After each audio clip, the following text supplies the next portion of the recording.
Assalamualaikum warahmatullahi wabarakatuh. Sebelumnya perkenalkan, nama saya Meila Yudiasari dengan NPM 2478282. Pada video kali ini kami ditugaskan untuk membuat video UTS praktikum yang membahas tentang wrap up tentang mini project, yang dimana di sini terdapat 6 perintah. Yang pertama, struktur program. Jelaskan bahwa program dibangun dengan arsitektur modular. Sebutkan 2 package utama, tampilkan struktur folder dan isi file. Nah, maksud dari arsitektur modular itu sendiri adalah cara agar kita menyusunnya dengan rapi dan dengan terstruktur agar file dan folder dapat dijalankan dengan baik. Nah, sini terdapat file sensor dan monitoring, folder sensor dan monitoring. Pada folder sensor ini berfungsi sebagai logika inti program, yang dimana berisi semua kelas dan fungsi utama yang menangani data sensor dan lokasi. Intinya semua backendnya tuh backend simulasinya ada di sini. Dan dimana pada folder sensor ini terdapat modul sensor simulator. Nah, folder sendiri itu bisa disebut sebagai package, sedangkan file ini disebut sebagai modul. Nah, modul sensor simulator ini berisi semua komponen utama pemantauan lingkungan. Nah, jadi singkatnya, modul sensor simulator ini bertugas melakukan simulasi, analisis, dan pemrosesan data lingkungan. Semua objek dan data penting berasal dari sini. Nah, di sini juga terdapat package monitoring. Package monitoring sendiri berfungsi sebagai titik masuk utama atau main entry point dari program. Disinilah pengguna berinteraksi langsung dengan program melalui menu-menu yang terdapat pada pilihan seperti menu 1 sampai 8. Nah, yang dimana pada package ini terdapat modul main. Modul main sendiri berisi menu interaktif berbasis teks yang memungkinkan pengguna menjalankan seluruh fitur dari program. Singkatnya, modul main adalah antarmuka pengguna yang mengatur alur program dan menyediakan akses ke semua fitur melalui menu. Dan semua logika dan data ditangani oleh sensor simulator, sedangkan main hanya memanggil dan menampilkan secara interaktif. Jadi, singkatnya, main adalah tempat user dan sensor adalah tempat pengolahan dan simulasi data. Dan benda rampung ini adalah file JSON yang terdapat pada menu 6 kalau nggak 7, yang dimana kita mengunduh file JSON. Jadi dia akan terunduh dalam struktur ini. Kemudian jelaskan bahwa sistem menggunakan OOP untuk mempresentasikan kendaraan dan stop parkir. Jelaskan atribut serta kemudian kelas serta contoh instansi objek dan pemanggilan metode. Kita buka Visual Code.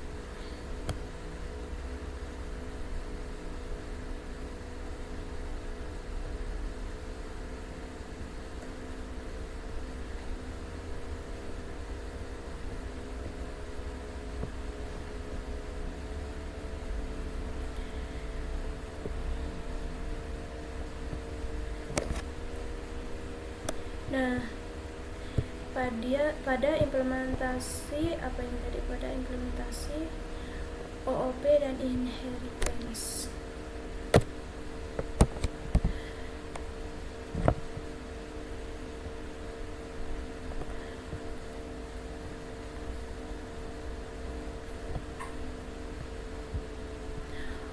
Jadi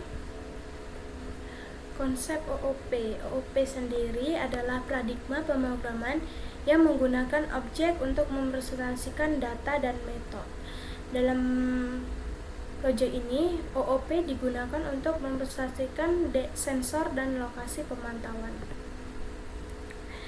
Sedangkan inheritance sendiri adalah pewarisan atau kelas turunan mewarisi atribut dan metode dari kelas utama atau superkelas.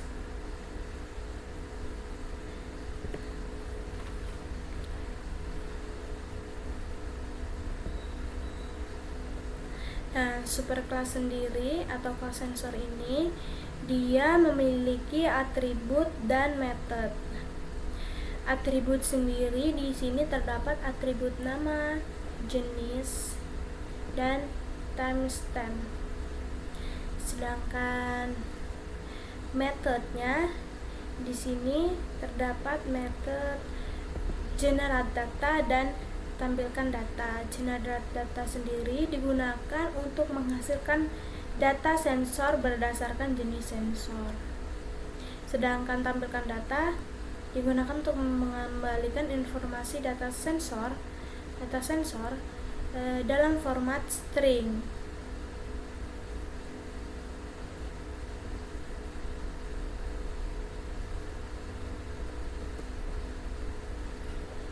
Kemudian di sini terdapat inheritance dari kelas sensor, yaitu kelas turunan dari kelas sensor yang dimana terdapat kelas PM25 sensor, kelas CO sensor, dan kelas noise sensor.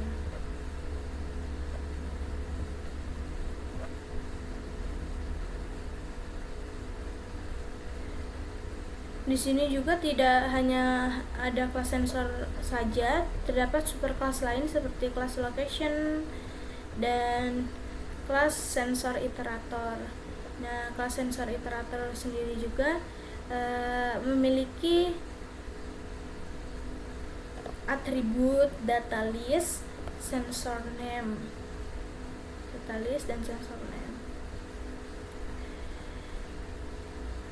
Nah, dia juga memiliki metode iter atau iterasi dan next itu.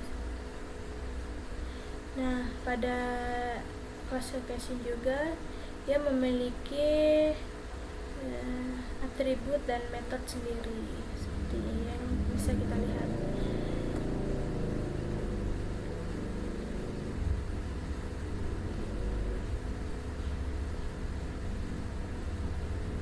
Jadi sensor adalah superkelas yang mempresentasikan sensor umum dengan atribut nama, jenis, dan timestamp.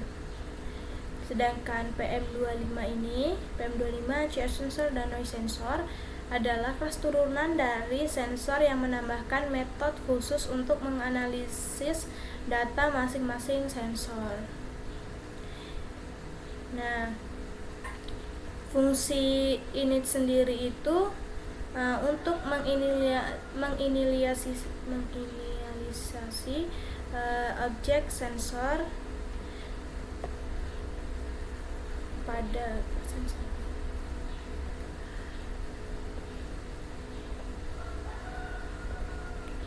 Jadi intinya itu kelas sensor adalah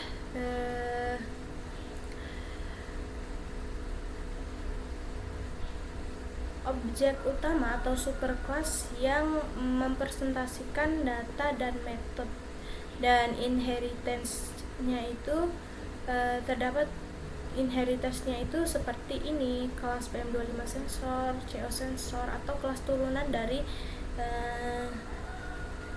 kelas sensor itu sendiri. Jadi kelas sensor disebut superclass dan ini disebut sebagai turunan atau pewarisan dari superclass.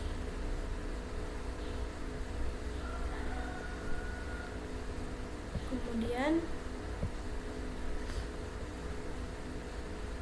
implementasi exception handling. Tunjukkan skenario error utama yang ditangani menuju pada penugasan lab. Tunjukkan potongan kodenya.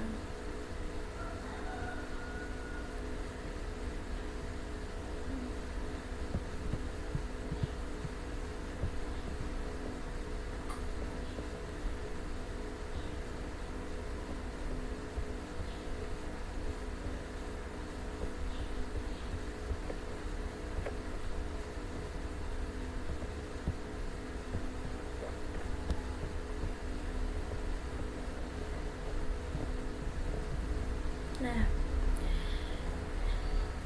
tadi kan kita disuruh mengimplementasikan exception handling. Exception handling sendiri adalah mekanisme untuk menangani error yang terjadi saat eksekusi program sehingga program tidak langsung berhenti saat dijalankan.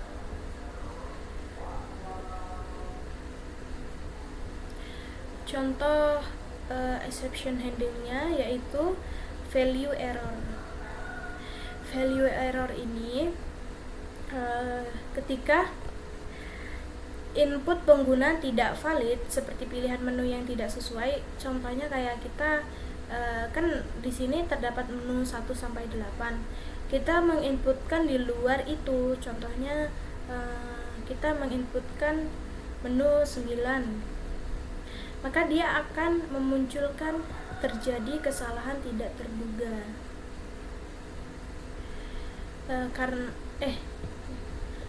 Dia akan menampilkan pilihan menu tidak valid karena menu yang kita pilih tidak ada pada menu yang terdapat pada program ini, yaitu 1 sampai 8. Nah, dia akan menampilkan value error pilihan menu tidak valid. Nah, terdapat juga seperti contoh lainnya.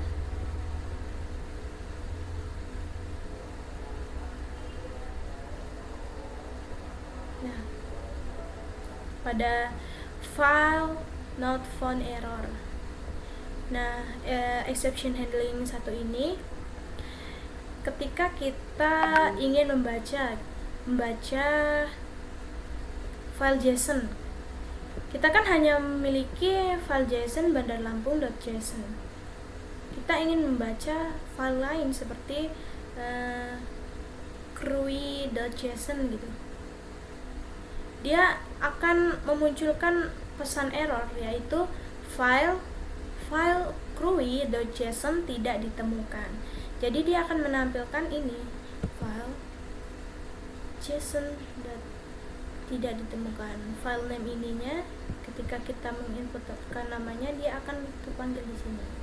Jadi file krui.json tidak ditemukan. Jadi dia akan menampilkan itu.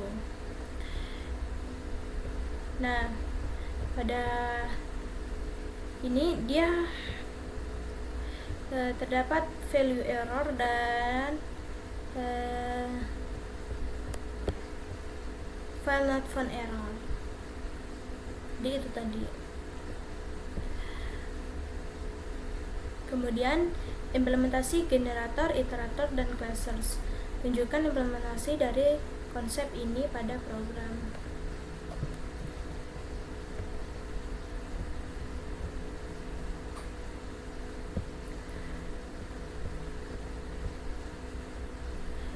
Pengertian generator sendiri adalah fungsi khusus di Python yang menghasilkan nilai satu persatu menggunakan keyword yield. Berbeda dengan fungsi bisa menggunakan return, dia akan langsung keluar. Nah, sedangkan generator menyimpan state atau posisi terakhir sehingga bisa dilanjutkan pada iterasi berikutnya. Fungsinya untuk menyimulasikan riwayat dan data sensor dalam interval waktu tertentu tanpa menyimpan seluruh data di memori.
Nah, contoh kode pada generator itu sendiri di sini terdapat dev generator all sensor histories, yang dimana generator ini menghasilkan data semua sensor dalam rentang waktu 1 jam terakhir setiap 3 menit.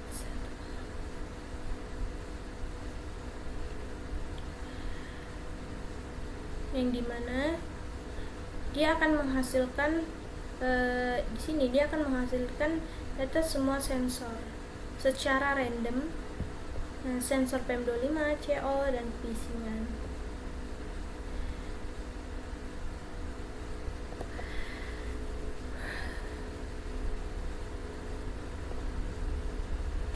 Contoh penggunaannya sendiri pada start ini, start and time data ini, dia akan menghasilkan waktu dalam rentang 1 jam terakhir. Nih, horse 1 jam setiap 3 menit sekali.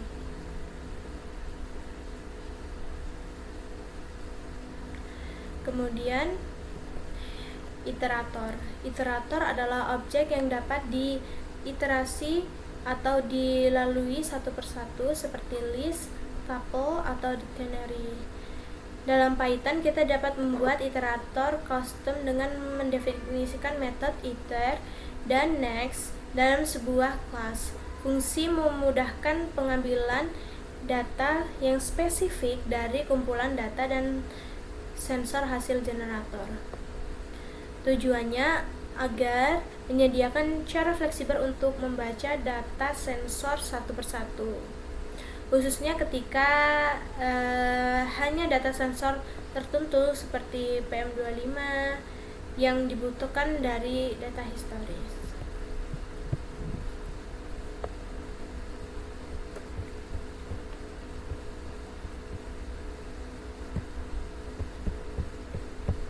Nah, contoh programnya nih, iterator umum untuk data sensor lingkungan.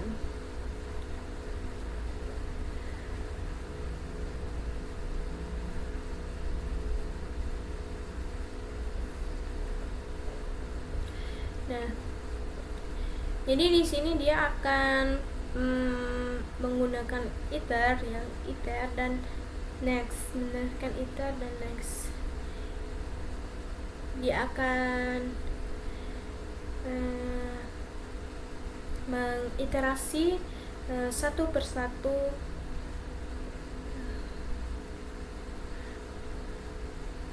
metode ini dan atribut ini.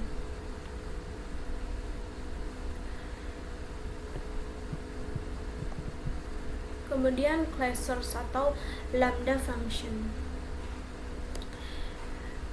Lambda function sendiri adalah fungsi yang mengingat nilai variabel dalam lingkup luar meskipun lingkup tersebut sudah diselesaikan atau dieksekusi.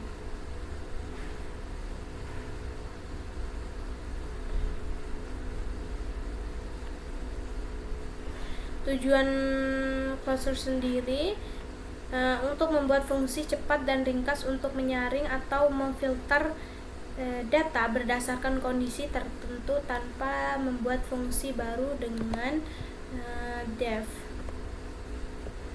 Contoh kodenya bisa kita lihat pada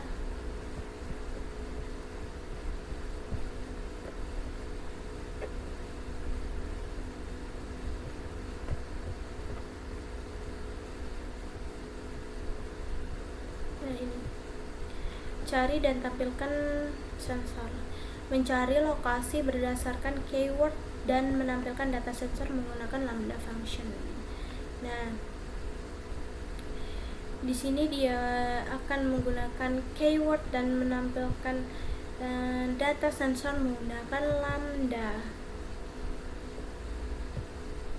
Nah, pada bagian ini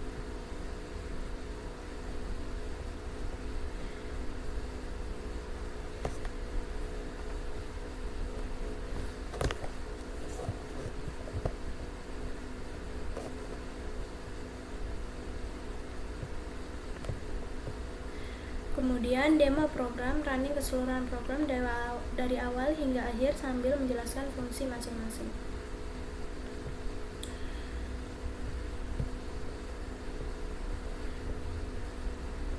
Ya, jadi kita langsung running di sini.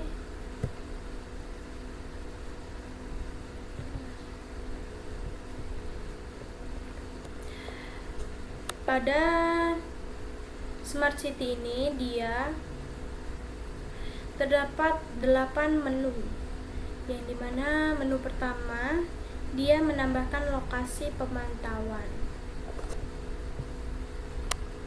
Kita tambahkan lokasi pemantauan.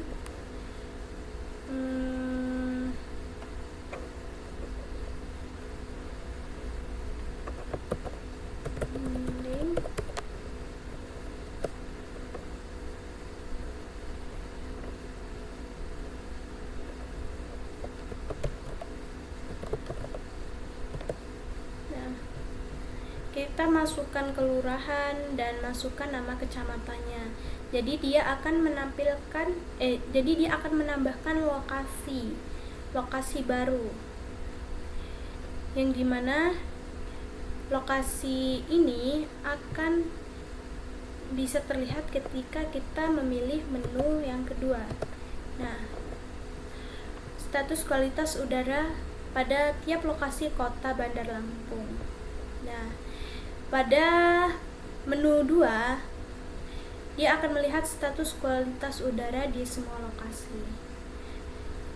Karena tadi kita menginputkan lokasi Kemiling dan Pahoman, dia akan menampilkan alamatnya serta waktu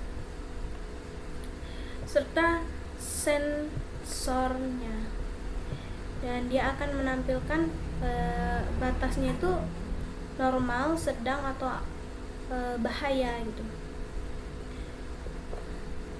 Kemudian pada menu yang ketiga kita akan mencari lokasi.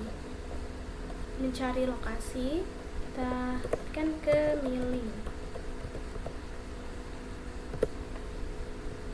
Nah, dia akan menampilkan lokasi Kemiling. Sedangkan jika kita mencari di luar itu, kita cari lokasi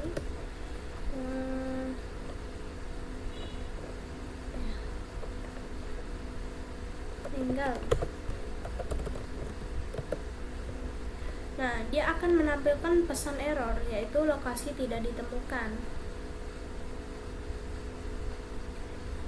Jadi ketika kita dia akan menampilkan pesan error. Pesan error sendiri itu terjadi pada fungsi exception handling. Kemudian pada menu ketiga juga, coba kalau kita masukkan ini pahomannya. Tadi kita masukkan kemilin saja, kita masukkan pahoman.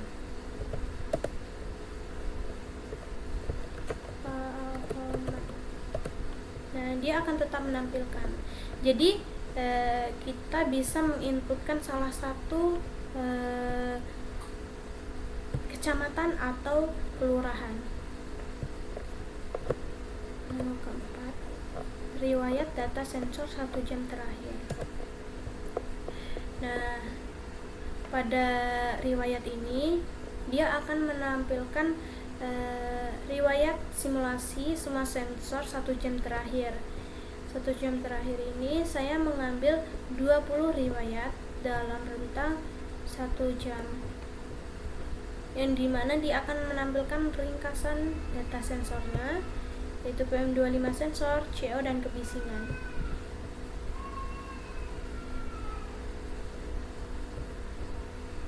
Kemudian pada menu kelima, dia akan mengunduh riwayat sensor ke file JSON. Kita unduh. Jadi kita harus memasukkan nama file. Contohnya tuh kayak ini. Kita harus menuliskan bandar-lampung.json. Jadi kita di sini harus menuliskan alamat .json. Nah, data berhasil disimpan ke file alamat JSON. Nah, isian alamat JSON. Dia akan tersimpan pada file JSON. Kemudian kita ingin membaca pada file JSON yang sudah kita unduh. Kita memilih menu 6. Nah, kita harus memasukkan nama ini dulu, nama file JSON-nya. Jadi kita harus memasukkan seperti alamat.json. Kita harus menggunakan .json agar dia terpanggil, karena lebih gampangnya ketika kita memakai input alamat terus memanggil alamat, dia jika filenya banyak, kita tuh bisa memanggil lebih mudah gitu. Jadi dia akan membaca alamat itu sendiri. Kemudian pada menu ketujuh, dia mencari lokasi dan tampilkan sensor menggunakan lambda. Masukkan kelurahan, kecamatan. Nah, dia akan menampilkan kelurahan Kemilin, kecamatan Pahoman, waktu, dan sensornya. Bedanya pada menu ketujuh dia menggunakan lambda function, sedangkan pada lokasi dia tidak menggunakan lambda function. Kemudian pada menu ke-8 ini dia akan keluar pada codingan ini. Nah, dia akan keluar. Dia akan menampilkan pesan terima kasih telah menggunakan sistem monitoring Kota Bandar Lampung. Dan dia akan mengulang lagi dari awal. Jadi seumpamanya kita memanggil alamat yang kita tambahkan ini, kita tidak bisa karena kita kan sudah keluar pada perintah yang kita buat barusan. Jadi ketika kita memanggil ini, dia tidak bisa. Nah, kemudian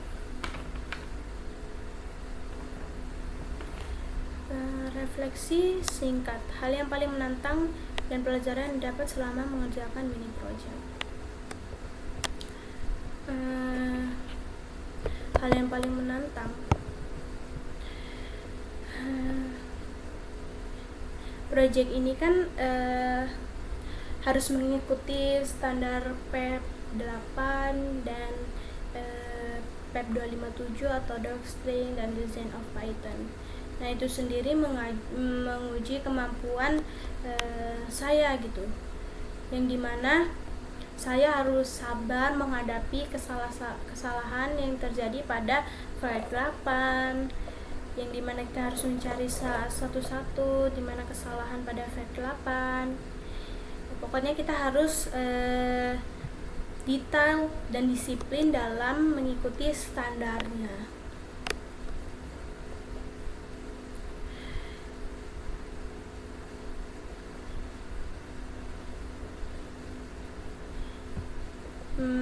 Serta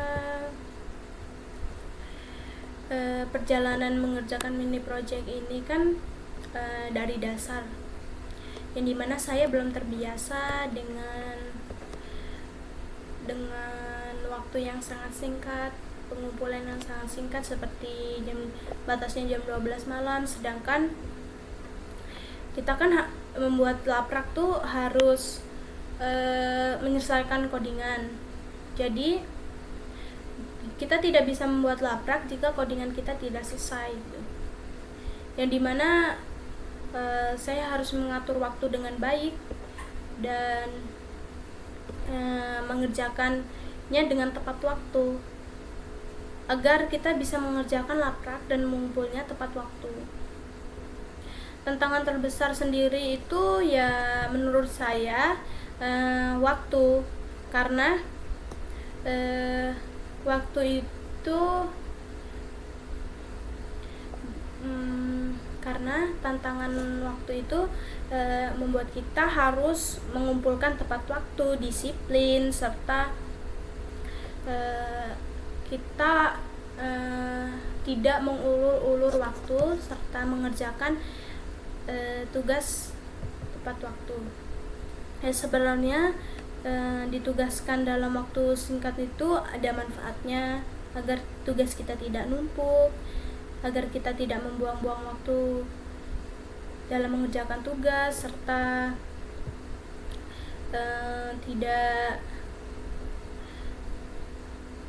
tidak menyepelekan tugas. Ya, permasalahan lainnya seperti kadang kan kita ngerjain ini kan error ya. Nah, error sendiri itu kadang membuat pikiran itu gampang ke distract, yang dimana kita akan mengulur waktu yang lebih lama dalam menyelesaikan kode agar perfect tuh, sesuai dengan yang nggak perfect sih, harus sesuai dengan perintah yang diperintahkan pada penugasan. Seperti penugasan kali ini kita harus selesai pada file main gitu, menyelesaikan menu cari lokasi gitu. Sedangkan terkadang tuh terjadi error gitu. Jadi error, kita tidak bisa mengerjakan laprak kan. Nah, kalau kita codingan kita aja belum selesai gitu. Jadi menurut saya tantangan terbesarnya ya waktu dan error yang muncul pada saat penugasan. Kemudian pelajaran yang bisa saya dapat adalah bagaimana saya bisa mengatur waktu serta melatih kesabaran saat mengalami error, serta lebih konsisten dalam mengatur waktu agar mengumpulkan tugas tepat waktu. Jadi itu tadi tantangan terbesar dan pelajaran yang bisa kita dapat pada mini project Smart City kali ini, yang dimana kita merancang dari awal hingga akhir, yang dimana penugasannya menurut saya bisa melatih kemampuan dari dasar hingga kita menyusunnya sampai selesai. Jadi itu tadi penjelasan UTS praktikum Power Up mini project Smart City saya. Mohon maaf bila terdapat kesalahan atau penjelasan yang kurang tepat pada video saya kali ini, yang dimana saya ngejelasinnya rada belibet. Saya akhiri. Wassalamualaikum warahmatullahi wabarakatuh.